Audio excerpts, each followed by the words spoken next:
Solar প্যানেলের মাধ্যমে জলের উপর নির্ভরশীল এলাকাবাসী, যদিও সেই জলও ঠিকমতো আসে না। তাছাড়া একটানা মেঘলা আকাশ ও বৃষ্টি হলেই পানীয় জলের সমস্যায় পড়তে হয়। নলবাহিত পানীয় জল বাড়ি বাড়ি পৌঁছে দিতে পাইপ বসানো হলেও তা এখনো চালু হয়নি। পাশাপাশি কুয়ো থাকলেও সেই জল পান করা যায় না। তাই দ্রুত নলবাহিত পানীয় জল বাড়ি বাড়ি চালু করা দাবি এলাকাবাসীর। ডুয়ার্সের বানারহাট মহকুমার অন্তর্গত তোতাপাড়া ফরেস্ট সংলগ্ন তোতাপাড়া ফরেস্ট বস্তি এলাকার ঘটনা। ডুয়ার্সের বানারহাট ব্লকের তোতাপাড়া জঙ্গলের একদম কাছেই তোতাপাড়া ফরেস্ট বস্তি। বনবস্তিতে প্রায় 50টি পরিবারের বসবাস। সেই সমস্ত পরিবারের সদস্যরা পানীয় জলের সমস্যায় পড়েছেন। কুয়োর জলই পান করতেন তারা, কিন্তু গ্রীষ্মের সময় কুয়োর জল যেমন নিচে নেমে যায়, তেমনি জলের সঙ্গে চলে আসে নানা রকম পোকামাকড় থেকে নুড়ি কাকড়।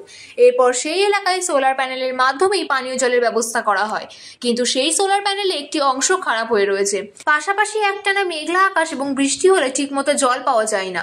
তারপরও অনেকে দূর দূরান্ত থেকে বালতি হাঁড়ি নিয়ে সোলার প্যানেলে জল সংগ্রহ করে বাড়িতে নিয়ে যান।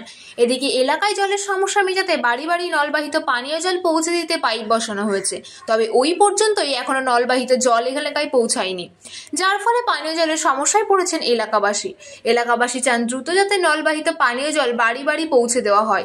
এলাকাবাসী ইন্দ্রপাল সিং বলেন, সোলার প্যানেলের মাধ্যমে জল সবসময় ওঠে না, বিশেষ করে যখন আকাশে মেঘ থাকে তখন বা বৃষ্টি হয়, সে সময় বাধ্য হয়ে আমাদের কুয়োর জল পান করতে হয়। আর কুয়োর জলে নোংরা পোকামাকড় উঠে আসে। জলের সমস্যা মেটাতে পাইপ বসানো হলেও এখনো তা দিয়ে জল আসে না। তাই আমরা চাই দ্রুত পাইপের মাধ্যমে জল বাড়ি বাড়ি পৌঁছে যাক।